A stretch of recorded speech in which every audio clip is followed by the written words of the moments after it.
So talking about health infrastructure in our country. So let us first understand कि health जो है वो क्यों जरूरी है. Okay. So then the very first thing that we see is a healthy person and there is an unhealthy person. So what we see is the difference between level of output. Okay. When we see level of output of a healthy person is more than the level of output of unhealthy person. यानी health का सीधा सीधा relation किस चीज से है? The relation is with the productivity और with the output. तो इकोनॉमिक पॉइंट ऑफ व्यू से देखिए तो हेल्थ जो है वो इसलिए जरूरी है. ठीक है. ऑल्दो हेल्थ दूसरे अगर चीजें देखिए हम लोग तो उसमें भी हेल्थ जरूरी है ना. When we feel ourselves as healthy तो हमको अच्छा लगता है, बट अगर हम अनहेल्दी फील करते हैं तो हमको अच्छा नहीं लगता है.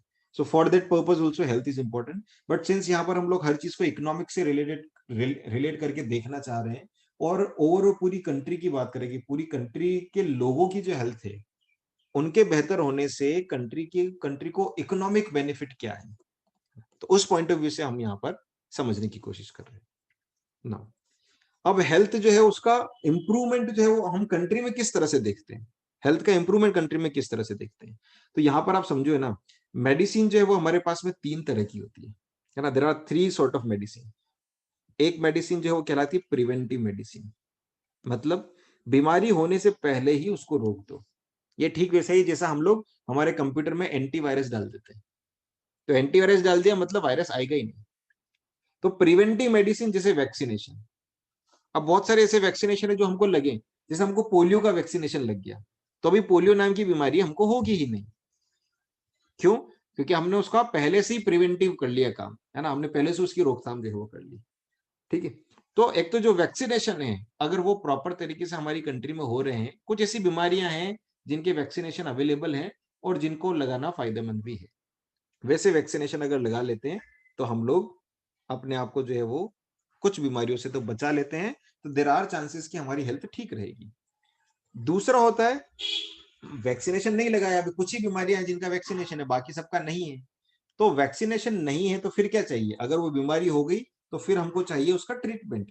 उसके लिए जो मेडिसिन होती है वो कहलाती है क्योरेटिव मेडिसिन, है ना. यानी आपको बीमारी हो गई तो बीमार से आप क्योर हो जाएंगे, ठीक हो जाएंगे उन मेडिसिन को लेने के बाद. जैसे आप देखो नॉर्मली फीवर आता है, सर्दी खांसी होती है तो आपको मेडिसिन दे देते हैं डॉक्टर और सही हो जाती है वो. हाथ दुख रहा है, पेट दुख रहा है, सर दुख रहा है ना. तो तमाम तरह की जो बीमारियां हैं वो सब जो जो भी बीमारियां हैं वो क्योरेबल है और उनकी कुछ ना कुछ उनको क्योर करने वाली मेडिसिन हमारे पास है. तो वो क्योरेटिव मेडिसिन कहलाती है. और तीसरी जो मेडिसिन होती है जो सबसे जरूरी है वो है सोशल मेडिसिन. सोशल मेडिसिन क्या बोलती है? ये बोलती है कि लोगों में अवेयरनेस फैलाओ कि वो बीमार हो ही नहीं, है ना. बीमार हो ही नहीं, वो अपनी हेल्थ का पहले से ध्यान रखें. जैसे आजकल हम लोग सेलिब्रेट करते हैं योगा डे, है ना. यानी कंट्री में योगा को बहुत प्रमोट किया जा रहा है. तो yoga is one of those literacy जिसकी वजह से हम हेल्थ को ज्यादा अच्छा बना सकते हैं, ज्यादा अच्छा मेंटेन कर सकते हैं. ठीक है. और अब इसमें चाहिए क्या? इसमें चाहिए क्या? हमको चाहिए इसमें अवेयरनेस, है ना. हेल्थ अवेयरनेस जो है वो फैलानी है कि बीमारी से कैसे बचें. तो केवल वैक्सीन से बचें ये जरूरी नहीं है क्योंकि बहुत सारी चीजों की वैक्सीन नहीं है. तो ऐसे में हम बीमारी से कैसे बचेंगे? तो हेल्थ अवेयरनेस की वजह से. जैसे अभी जो कोविड-19 वाला टाइम चल रहा है, कोविड-19 में क्या हो रहा है? देयर इज नो वैक्सीनेशन, है ना. क्योरेटिव मेडिसिन है, चल रही है, पर ऐसा कहीं नहीं बोला गया है कि फिक्स यही वाली मेडिसिन जो है वो काम करेगी. ठीक है. तो सीधा सीधा है कि न तो हमारे पास दवाई है और न ही हमारे पास वैक्सीनेशन है. तो कौन सी चीज है जो कोविड से हमको बचा सकती है? It is the health literacy. हमारी जो हेल्थ लिटरेसी है वो हमको कोविड-19 से बचा सकती है. ठीक है. तो ये क्या है? सोशल मेडिसिन हमारे पास में कोविड की अवेलेबल है. उसी तरह से बहुत सारी ऐसी बीमारियां हैं जिनके लिए हमारे पास सोशल मेडिसिन है. अगर उसको हम उसका ध्यान रखें और इन सारी चीजों को जो भी है उसको देख के समझ के काम करें तो ये बीमारी हमको नहीं होगी. एंड अल्टीमेटली क्या होगा? We will improve our health. हमारी हेल्थ जो है वो ज्यादा बेहतर बनेगी. ठीक है. फिर है अगला है कि ये तो हो ही गया सोशल मेडिसिन, लेकिन उसके अलावा देखो ज्यादातर बीमारियां जो है ना वो वाटर की वजह से होती है. तो एज इन हमको क्लीन ड्रिंकिंग वाटर चाहिए अगर हेल्थ अच्छा हो. और दूसरी जो बीमारियां होती है वो सैनिटेशन की वजह से होती है. जब सैनिटेशन अच्छा नहीं होता है तब भी बीमारियां जो है वो पनपती है. तो हाइजीन प्रॉपर मेंटेन करना है और पीने का पानी साफ पीना है. ये दो चीजें अगर रहेंगी तो हमारी हेल्थ ज्यादा बेहतर हो सकती है। जो यूजुअली हम लोगों को छोटी मोटी परेशानियां होती रहती है, सर्दी खांसी का होना, बुखार का आना, पेट का गड़बड़ होना, है ना, ये सारी कहीं ना कहीं जो है वो इन दो चीजों से रिलेटेड है। और भी बहुत सारी सी बीमारी है जिन जिन जो लंबे टाइम तक अगर हम खराब पानी पीते हैं या खराब वेजिटेशन में रहते हैं तो वो बीमारियां हमको हो सकती है। तो इसलिए इन दो चीजों को अगर हम मेंटेन करेंगे तो we can assure a good healthy life, a good quality life. ठीक है, ये हम लोग जो है वो कर सकते हैं। तो अल्टीमेटली क्या होगा, when there are more healthy people, जब हेल्दी पीपल ज्यादा होंगे तो हमारा लेबर फोर्स हेल्दी होगा, और हमारा लेबर फोर्स हेल्दी होगा तो अल्टीमेटली क्या होगा, घूम फिर के हमारी प्रोडक्टिविटी बेहतर होगी। ये बहुत सिंपल बात है। ठीक है, so this is why health is very important for an economy. ठीक है, अब थोड़ा सा आगे समझते हैं कि हेल्थ इंफ्रास्ट्रक्चर की लेकर क्या क्या स्थिति है हमारी कंट्री में। तो हमारी कंट्री में बात करेंगे PHC, primary health care centres की, हॉस्पिटल्स की, और हेल्थ पेरिल, है ना, हेल्थ पेरिल क्या होते हैं इसको लेकर भी हम लोग बात करेंगे। तो आप समझो कि we are continuously improving in terms of health, है ना, आजादी के बाद से हम कंटिन्यूअसली हेल्थ में इंप्रूव कर रहे हैं, लेकिन कितना इंप्रूव कर रहे हैं ये बात थोड़ी सी सोचने वाली है। ठीक है, तो उसमें हम थोड़ा सा पॉजिटिव पॉइंट भी देखेंगे, थोड़ा सा उसका क्रिटिसिज्म भी देखेंगे। ठीक है, फिलहाल ये 3 टॉपिक आपके सामने है जो मैं आप लोगों को एक्सप्लेन करने वाला हूँ। सबसे पहली बात आती है पीएचसी, है ना, प्राइमरी हेल्थ सेंटर्स। तो प्राइमरी हेल्थ सेंटर्स जो है वो तो हमारे पास में बड़े हैं, है ना, there is no doubt about it. ठीक है, तो बनाए हैं हमने प्राइमरी हेल्थ केयर सेंटर्स। ठीक है, लेकिन इसमें प्रॉब्लम एक ये हो सकती है कि ये किस क्वालिटी पर है ना, इसके ऊपर क्वेश्चन मार्क है या नहीं है, या फिर या एग्जैक्टली ये बहुत अच्छा कर रहा है। अगर ये बहुत अच्छा कर रहा है तो हमको अच्छे हेल्थ के रिजल्ट्स मिलने चाहिए, लेकिन जब हम रिजल्ट्स को देखते हैं हेल्थ के रिजल्ट्स को तो वो उतना सेटिस्फैक्टरी अभी हमको फिलहाल नजर नहीं आता। इसका मतलब कहीं ना कहीं एक गैप जो है वो बना हुआ है इन terms of health care centres. ठीक है, अब हेल्थ केयर सेंटर्स क्या होते हैं, प्राइमरी हेल्थ केयर सेंटर्स जो हैं ये आपके विलेज लेवल पर होते हैं। ठीक है, और हर गांव के अंदर होना चाहिए, या 2 गांव का मिलकर एक तो कम से कम जो है वो होना चाहिए। तो कंटिन्यूअसली जो है वो गवर्नमेंट इनको बढ़ा रही है ना, primary health care centres government की रिस्पॉन्सिबिलिटी है ना, एज वी नो ऑलरेडी, है ना, हमको पता है, क्योंकि प्राइवेट पार्टीज यहाँ पर इन्वेस्ट करे ऐसा जरूरी नहीं है, but then health and education are the responsibilities of the government. ठीक है, तो अब बहुत सारे हॉस्पिटल्स वगैरह ये सब तो होते ही हैं, लेकिन गांव के अंदर भी इतने बड़े बड़े हॉस्पिटल्स नहीं बना सकते, तो एटलीस्ट प्राइमरी हेल्थ सेंटर तो हो, ताकि गांव में किसी को भी कुछ भी परेशानी हो तो एटलीस्ट वो दिखा सके और फिर आगे के लिए वो सजेशन ले सके कि वहीं ठीक हो जाएगी या बाहर जाना पड़ेगा, या बहुत बार इमरजेंसी सिचुएशन में भी इस तरह की चीजें आ जाती है। फिर बात करेंगे हॉस्पिटल्स की। तो हॉस्पिटल को अगर देखिए हम लोग, तो हॉस्पिटल जो है वो कंटिन्यूअसली बढ़ते रहे, लेकिन बढ़ने वाले जो हॉस्पिटल है उसमें प्राइवेटाइजेशन एक बहुत बड़ा फैक्टर जो है वो रहा, और उसी की वजह से हेल्थ जो है हमारी कंट्री में वो थोड़ा सा एक्सपेंसिव होने लग गया। ठीक है, ना हॉस्पिटल्स देखें हम यहाँ पर तो दोनों तरह से चलता है ना। हॉस्पिटल में कौन कौन है, हमारे पास प्रोफेशनल्स होते हैं जिनको हम डॉक्टर्स बोलते हैं। ठीक है, फिर पैरामेडिकल प्रोफेशनल्स होते हैं। ठीक है, फिर नर्सिंग वाले भी होते हैं, है ना, और मेडिकल और फार्मेसी भी आती है। ये सारे के सारे चीज जो है वो हॉस्पिटल के कंपोनेंट्स होते हैं। ठीक है, अब इसमें पैरामेडिकल स्टाफ क्या होता है, नर्सिंग स्टाफ क्या होता है ना, इसको लेकर मुझे नहीं लगता मुझे आपको एक्सप्लेन करने की जरूरत है। ठीक है, नाउ अगला है इरेडिकेशन ऑफ हेल्थ पेरिल। अभी हेल्थ पेरिल से मतलब समझो कुछ ऐसी जोरदार बीमारियां जो बहुत ज्यादा नुकसान पहुंचा रही थी, लेकिन उन बीमारियों को हमने रोकने की कोशिश की और हम काफी हद तक उसमें कामयाब हो गए। ठीक है, तो हेल्थ पेरिल मतलब वो चीजें जो हमारी हेल्थ को खत्म कर देती है। पेरिल का मतलब समझ लो राक्षस होता है ना, पेरिल मतलब राक्षस। तो हमारी हेल्थ के लिए अगेंस्ट जो राक्षस है उसको हमको रोकना है। तो कुछ ऐसी बीमारियां हैं जो बहुत ज्यादा दिक्कत करती है, जैसे कोरोना को आज के टाइम में one of the health peril बोल सकते हैं, है ना, क्योंकि कोरोना जो है वो बहुत परेशान जो है वो लोगों को कर रही है। ठीक है, अब इसी तरह से पुराने टाइम में देखें तो जैसे स्मॉल पॉक्स, है ना, फिर ये कि गिनी वॉर्म्स जैसे अलग अलग चिकनगुनिया या इस तरह की बीमारियां जो हुआ करती थी, पोलियो एंड लेप्रोसी, ये ऐसी कुछ बीमारियां थी जो बड़ी खतरनाक बीमारियां थी, और उसकी वजह से सोसाइटी जो है वो, जिन लोगों को ये बीमारी हो जाती थी उनको सोसाइटी भी एक अलग नजरिए से देखती थी। तो भले वो ठीक हो जाए लेकिन फिर भी उनको लाइफ में जो है वो बड़ी सारी परेशानी होती थी। तो because of the medical improvements and medical upgrade और जो भी टेक्नोलॉजी और सारी चीजें आई, उससे हमने कुछ कुछ हेल्थ पेरिल्स को जो है वो कंट्रोल कर लिया है, और अब वो बीमारियां होती नहीं है, या होती भी हैं तो उनका इलाज फटाफट हो जाता है है ना। जैसे एक टाइम था कि टीबी जो है उसको बहुत बड़ी बीमारी जो है वो माना जाता था, लेकिन आजकल टीबी जो है वो थोड़ा सा कॉमन हो गया है। It takes 4 months to 6 months, और कोई भी टीबी का पेशेंट पूरी अच्छी तरीके से जो है वो ठीक हो जाता है, उसको दवाई मिलती है और वो ठीक हो जाता है। पहले ऐसा था कि टीबी के मरीज को जो है वो मतलब ऐसा कि बहुत भयंकर बीमारी जो है वो मानी जाती थी, लेकिन आजकल वैसा नहीं है। ठीक है, तो ये किस वजह से है? बिकॉज की मेडिकल में काफी सारे इंप्रूवमेंट्स हम लोग देखते हैं, देखने को मिले हमको, इसलिए ऐसा है। नाउ हेल्थ इंडिकेटर्स देखेंगे हम लोग, है ना। हेल्थ इंडिकेटर्स क्या क्या है और उन चीजों के ऊपर बात करेंगे, उनकी क्या स्थिति है। ठीक है, तो सबसे पहले ग्लोबल बर्डन डिजीज, ये हमारा एक बड़ा हेल्थ इंडिकेटर है। इसके बारे में हम बात करेंगे वो कितना है ना, जिसको शॉर्ट में हम GBDB बोलते हैं, ग्लोबल बर्डन डिजीजेस। ऐसी डिजीजेस जो ज्यादातर लोगों को है ना, वो ग्लोबल बर्डन डिजीजेस हमारी कहलाती है। ठीक है, तो ये है। दूसरा पार्ट हम देखेंगे acute shortage of public health facilities, है ना, ये हमारे पास में है। शॉर्टेज है ही ऑब्वियसली, अगेंस्ट पॉपुलेशन तो है ही, and low spending on health. ठीक है, पैसा ही हम कम खर्च कर रहे हैं हेल्थ के ऊपर, हम कौन? गवर्नमेंट। ठीक है, इन तीनों चीजों को हम देखते हैं, ये थोड़ा सा क्रिटिकली हम लोग उसको देख रहे हैं। तो आप देखो इंडिया के पास में जो है वर्ल्ड का 17% GBD जो है वो इंडिया के पास में है, ग्लोबल बर्डन डिजीजेस।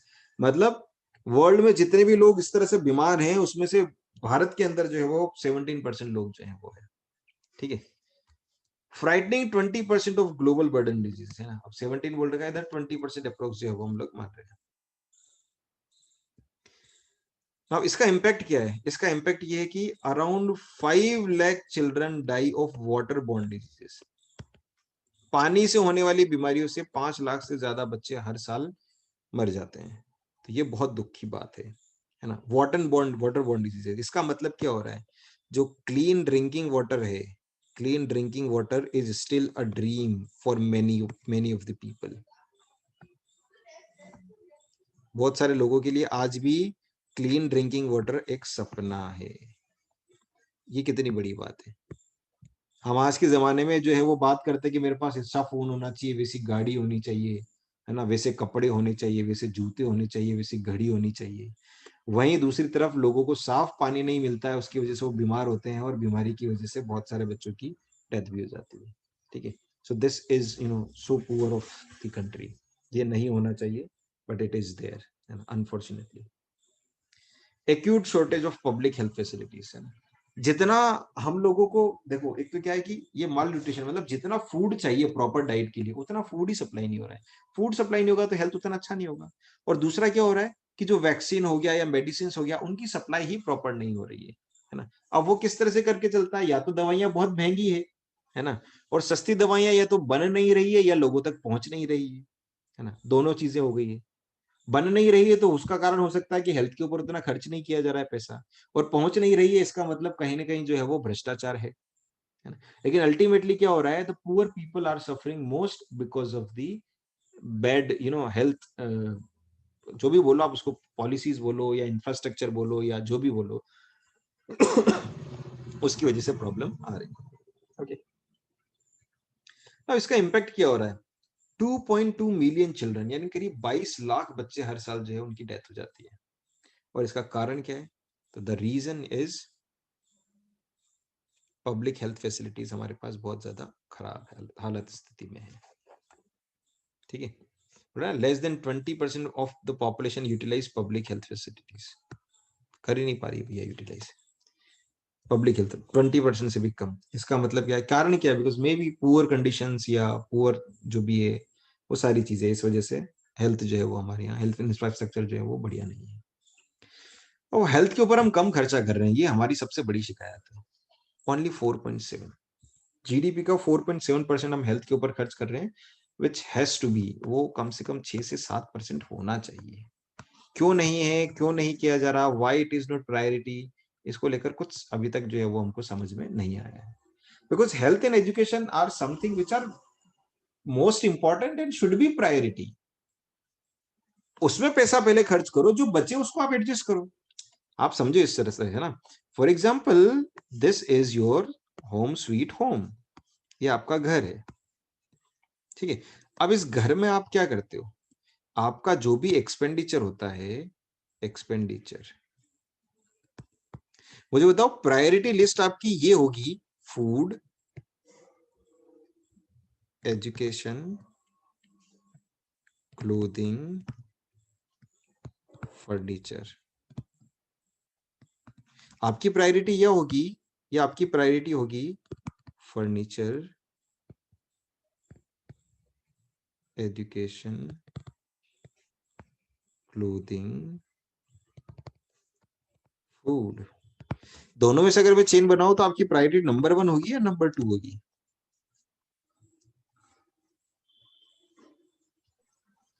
है ना? तो ये सोचने वाली बात है हमारे को। इसमें भी देखो तो ये क्लोथिंग जो है इसको हम पहले डाल देते हैं, है ना? रोटी कपड़ा मकान, है ना? क्लोथिंग, क्लोथिंग पहले आएगी, फूड आएगा, क्लोथिंग आएगा, एजुकेशन आएगा एंड देन फर्नीचर आएगा। तो it should be the priority. पर हमारे यहाँ क्या हो रहा है कि हेल्थ के ऊपर उतना प्रायोरिटी जो है वो नहीं दी जा रही, इसीलिए हम लोग आज तक जो है वो हेल्थ के ऊपर जो जितना भी जीडीपी का खर्च होता है उसको इम्प्रूव नहीं कर पाए। और बाकी क्या लिमिटेशन है ये आप सोचें, है ना, कि गवर्नमेंट की क्या लिमिटेशन हो सकती है कि वो हेल्थ और एजुकेशन के ऊपर उतना पैसा खर्च नहीं कर पा रहा है। ठीक है ना? अब सॉल्यूशन क्या है? तो बस सीधा सीधा सॉल्यूशन है, एक्सपेंडिचर बढ़ाओ। Government should raise the funds for health sector. जैसे हुआ ना, भी कोरोना टाइम में अचानक से खूब पैसा खर्च करना पड़ा, तो भैया यही वाला पैसा अगर पहले खर्च कर दिया जाता हेल्थ के ऊपर तो हमारा इंफ्रास्ट्रक्चर ज्यादा बेहतर होता। हम उस सिचुएशन में होते हैं कि हम कोरोना नाम की बीमारी से ज्यादा अच्छे तरीके से लड़ सकते थे, लेकिन हमारा वीक इंफ्रास्ट्रक्चर की वजह से हम कोरोना से उतना अच्छी तरह से फाइट नहीं कर पाए जितना अच्छे तरीके से शायद कर पाते अगर हमारा इंफ्रास्ट्रक्चर बढ़िया होता। तो आप देखो कि बहुत सारे पेशेंट्स इसे लेकर भी आए हैं कि गवर्नमेंट हॉस्पिटल में बेडिंग ही नहीं है, प्रॉपर हाइजीन मेंटेन नहीं हो रहा है, प्रॉपर फूड नहीं आ पा रहा है ना? वहां बीमारी कोरोना की वजह से आपको एडमिट कर रखा, लेकिन 3-4 बीमारी और हो जाए ऐसी स्थिति बनी हुई है। ठीक है, और इस वजह से लोग ये भी, इस वजह से भी पीपल आर इवन अफ्रेड, लोग जो है वो डर रहे हैं। क्या डर रहे हैं? कि टेस्ट कराया पॉजिटिव आ गया तो हॉस्पिटल में नहीं डाल देंगे, हॉस्पिटल में डाल देंगे तो वहां इतनी खराब हालत है कि जो आदमी नहीं बीमार हो तो वो बीमार हो जाए। ठीक है, तो ये चीज भी हो जाती है। तो इसका मतलब क्या हो रहा है कि समवेयर प्रायोरिटी लिस्ट के अंदर जो है वो हेल्थ नीचे आ रहा है, इसी वजह से उसके ऊपर एक्सपेंडिचर बढ़ाया नहीं जा रहा है ना? तो ये थोड़ा सा देखना चाहिए इसको। नाउ मेडिकल इंफ्रास्ट्रक्चर को लेकर कुछ फैक्ट्स देखते हैं हम लोग। ठीक है, 20% या 1/5 जो रूरल एरियाज है वहां पर हॉस्पिटल नहीं है, प्राइवेट भी नहीं है, पब्लिक भी नहीं है। मतलब 20% रूरल एरिया ऐसा है जहां पर हॉस्पिटल ही नहीं है। देखो भैया कितनी खराब हालत है। जब बेड्स की हम लोग बात करते हैं, है ना, तो 30% रूरल एरियाज के अंदर बेड्स ही नहीं है।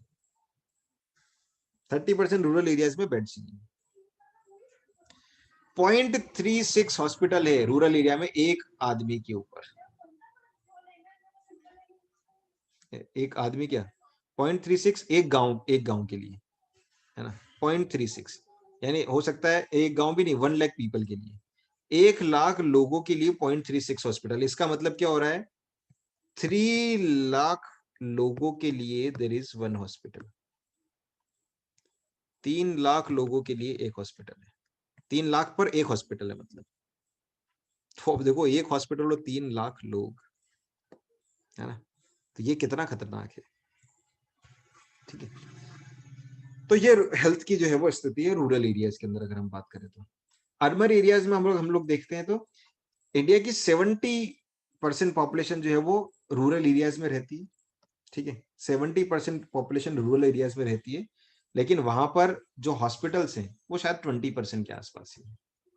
ठीक है, तो गांव के अंदर अगर देखा जाए तो क्या है हमारे पास में? पीडियाट्रिक्स नहीं है, बच्चों के डॉक्टर नहीं है, गायनेकोलॉजिस्ट नहीं है।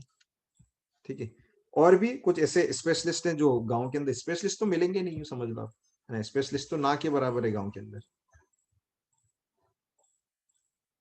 ठीक है, तो स्पेशलिस्ट जो है वो गांव ना के बराबर है। पीएचसी जो है वो है गांव के अंदर, लेकिन पीएचसी पर एक्सरे का कोई टेस्ट नहीं होता है, ब्लड टेस्टिंग वगैरह नहीं होती, उसके लिए वापस उनको शहर जाना पड़ता है। तो शहर में भी कभी वो प्राइवेट क्लिनिक पर जाते हैं, फिर वहां पैसा लगता है, वो सारी चीजें मतलब गवर्नमेंट की तरफ से बहुत ज्यादा फैसिलिटीज हेल्थ को लेकर जो है वो नहीं है। हाँ ठीक है, एक पीएचसीज है जहाँ पर नॉर्मल थोड़ा सा जो भी है सर्दी खांसी बुखार वगैरह कुछ हो जाएगा, उसका ट्रीटमेंट हो जाएगा। लेकिन जो स्पेशलाइज्ड चीजें हैं उसके लिए majority of the population is dependent on private hospitals and clinics. ठीक है, और वहां इतना पैसा लगता है that everyone can not afford that money. ठीक है, lack of faculties in government run hospital. है ना। गवर्नमेंट में जो हॉस्पिटल है वहां पर फैकल्टीज नहीं, मतलब डॉक्टर्स नहीं है, नर्सेस नहीं है, ठीक है। और उसकी वजह से क्या होता है, बंदे को जाना पड़ता है कहाँ पर, प्राइवेट हॉस्पिटल में। और प्राइवेट हॉस्पिटल में जाता है तो कभी कभी वो इलाज के लिए लोन लेता है, और लोन लेता है तो बस ट्रैप हो जाता है, फंस जाता है भैया। क्योंकि हेल्थ के लिए उसने लोन ले लिया, अब हेल्थ ठीक हो गई, पैसा सही हो गया, लेकिन वापस पैसा रिटर्न करने के लिए क्या करेंगे, फिर हेल्थ खराब करो, क्या करेंगे रिटर्न करने के लिए, ये प्रॉब्लम है। तो इतना महंगा हॉस्पिटल और सब कुछ है तो फिर इलाज कैसे संभव होगा। सो this is problem. Okay. Now the next point we are having in last of this chapter is, we are concerned about women's health. तो वेमेन के हेल्थ के जो कंपोनेंट्स है, कुछ तीन तरह की चीजें हमको देखने को मिलती है। एक हमारी कंट्री में फीमेल स्विटिसाइड है, ये सबसे शर्म वाली बात है। अर्ली मैरिज है, और तीसरा है डेफिशिएंसी है, ठीक है। इन तीनों चीजों के ऊपर हम एक एक करके बात करते हैं। फीमेल फिटिसाइड आज भी हमारी कंट्री में है, जिसकी और इसका क्लियर कट एग्जाम्पल हमको, ये कोई इसमें आश्चर्य करने वाली बात नहीं है। क्लियर कट एग्जाम्पल ये है कि हमारी कंट्री का जो सेक्स रेशियो है वो गड़बड़ चल रहा है।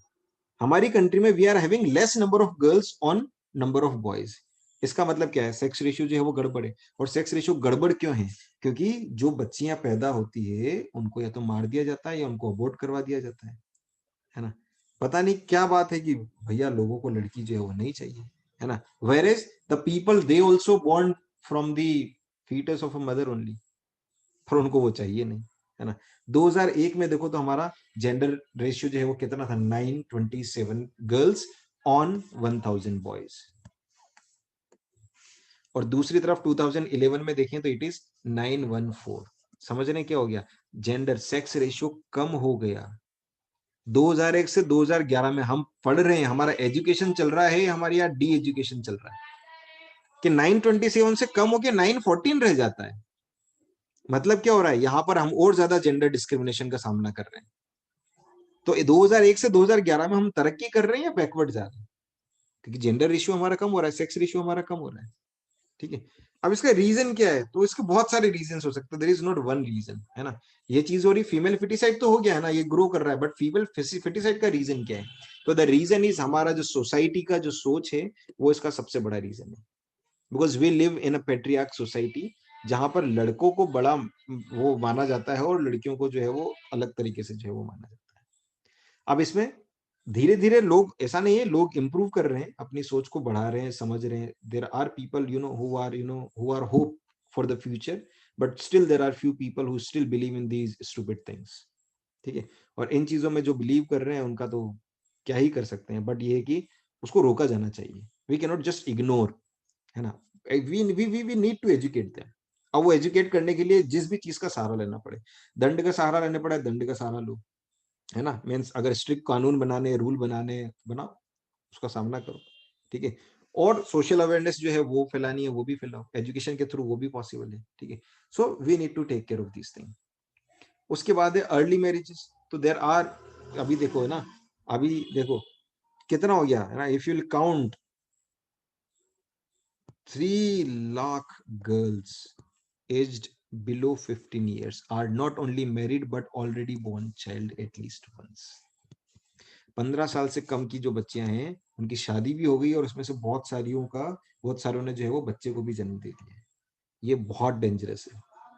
यानी जब बॉडी प्रिपेयर ही नहीं है, and still because of early marriage और ये जो भी सोशल टेबूज चलते हैं उसकी वजह से ये सारी चीजें होती हैं, है ना। छोटी बच्ची की शादी कर रहे हैं, क्यों शादी कर रहे हैं, बहुत सारे ऐसे केसेस बता रहा हूँ, जस्ट सॉर्ट ऑफ एग्जांपल। मैं ये नहीं बोल रहा हूँ कि हमारे आसपास ऐसा होता है, but then yes it is true, है ना। और I have listened about these things, है ना, कहीं कहीं देखने को इस तरह से करके जो है वो मिला है, जहां पर बहुत सारे बच्चियों की शादी इसलिए कर दी जाती है क्योंकि भैया दादा दादी को देखना है, वो बीमार चल रहे हैं, वो शादी होते हुए देखना चाहते हैं तो शादी कर दो। अरे ये क्या बात हुई, वो तो चले जाएंगे लेकिन भुगतना पूरी जिंदगी इनको, है ना। तो अर्ली मैरिज जो है वो क्यों हो रही है। बहुत बार तो ये भी होता है, हमको पोते पोती की शक्ल देखनी है, देख लो भैया शक्ल, तो ये स्थिति भी हो जाती है ना। तो ये क्यों हो रहा है, ये सारी चीजें क्यों हो रही है, it is somewhere because of कि उस तरह का एजुकेशन नहीं है ना। तो अर्ली मैरिज और फिर उसके बाद में अर्ली प्रेगनेंसी, और वो भी जब उतना मैच्योर है ही नहीं, शरीर जो है उसके लिए लायक नहीं है, उसके बाद भी अगर ये चीजें हो रही है तो somewhere it will destroy the health, है ना। और उसको फिर पूरे लाइफ उसको भुगतना है ना। तो ये बहुत खतरनाक चीज है, तो इट शुड बी अवॉइडेड। और इसके लिए यही सॉल्यूशन है कि ज्यादा से ज्यादा जो है वो अवेयरनेस फैलाई जाए, एजुकेशन को प्रमोट किया जाए और हमारे एजुकेशन में ये सारी चीजें लेकर आए कि ये चीजें जो है वो गलत है और इनको रोका जाना चाहिए। और हम बीइंग द स्टूडेंट, हमको ये नहीं कि हमने पढ़ लिया और ठीक है, आप अच्छे स्कूल में पढ़ रहे हैं, आप अच्छी पढ़ाई कर रहे हैं, आपके साथ ये चीजें नहीं होगी, but we are equally responsible अगर हमारे आसपास भी इस तरह की कोई चीज होती है तो, है ना। और अर्ली मैरिज को लेकर तो इवन गवर्नमेंट ने जो है टोल फ्री नंबर जारी किए हुए कि आपको कहीं भी ऐसा देखने समझने को मिलता है तो आप टोल फ्री नंबर पर जो है वो कॉल करके उनको बताओ कि भैया ऐसा ऐसा जो है वो हो रहा है, एंड उसके बाद में government will take care of this things. ठीक है, तो ये चीज हो गई। और लास्ट पॉइंट है डेफिशिएंसी। इसको लेकर एक बहुत खतरनाक आंकड़ा हमारे सामने है कि 50% से ज्यादा जो मैरिड विमेन है, ठीक है, उनको प्रॉपर न्यूट्रिशन नहीं मिल रहा है, उसकी वजह से they are suffering from the disease of anaemia. Anaemia मतलब क्या है? ऐसी बीमारी जिसमें खून की कमी हो जाती है, जिसमें बोलते हैं ना हेमोग्लोबिन की कमी हो जाती है। और हीमोग्लोबिन किससे बनता है? हीमोग्लोबिन बनता है फूड से। यानी प्रॉपर फूड जब नहीं मिलता है तो एनीमिया हो जाता है, और एनीमिया हो गया मतलब उसके साथ बहुत सारी बीमारियां फ्री आने शुरू हो जाती है। ठीक है, तो 50% married women which are ageing between 15 to 49 years, they are suffering from anaemia और न्यूट्रिशनल एनीमिया। इससे सफर जो है वो कर रही है। ठीक है, तो इसका मतलब विमेन का जो हेल्थ है वो इंडिया में और ज्यादा बड़ा कंसर्न है। बिकॉज आप देखिए कि विमेन का health is that much important कि बिकॉज फॉर एग्जाम्पल है ना, हम लोग जैसे घर में रहते हैं ना, मम्मी है, तो मम्मी का बीमार होना मतलब क्या हो गया? The power house of the home is what? It's kitchen, है ना। और if mummy is taking care of all these things, तो मम्मी का बीमार होने का मतलब क्या है? पूरी फैमिली का डिस्टर्ब हो जाना। ठीक है, आज जो समझो कि घर में जैसे 5 लोग हैं, है ना, बच्चा बीमार हो गया तो ठीक है, कोई बात नहीं, बीमार हुआ उसकी सेवा हो जाएगी, सब कुछ हो गया। लेकिन मम्मी का बीमार होना मतलब धीरे धीरे फिर सबका बीमार होना, क्योंकि वो एनर्जी का जो साइकिल चलता है वही रुक जाएगा। ठीक है, तो वो कितनी ज्यादा जरूरी है ना। पर हो क्या रहा है, उसी के ऊपर सबसे कम ध्यान दिया जा रहा है। उसमें हमारी सोसाइटी में इस तरह की चीजें बनी हुई है। आप देखो आज भी बहुत सारी बार ऐसा होता है कि women of the house, she Yeats after everyone Yeats. जो बच जाता है वो खाना खाती है। बहुत सारे घरों में इस तरह की चीजें होती है। ये खतरनाक है, जबकि शुड बी प्रायोरिटी, वो उनकी हेल्थ सही रहेगी तो बाकी सबकी हेल्थ सही रहेगी। घर में किचन ठीक रहेगा तो बाकी सब कुछ ठीक रहेगा। Getting it? तो ये वाली चीज जो है वो उसको उस तरह से जो है वो देखा जाना चाहिए। तो विमेन, क्योंकि ये ड्यूटीज ये अभी इस तरह से करके बना रखा है, मतलब ऐसा करके अभी देखेंगे हम तो मेजोरिटी ऑफ द सोसाइटी में जो मम्मी है उन्हीं को रिस्पॉन्सिबिलिटी ये वाली चीज दी गई है to take care of the family and thing.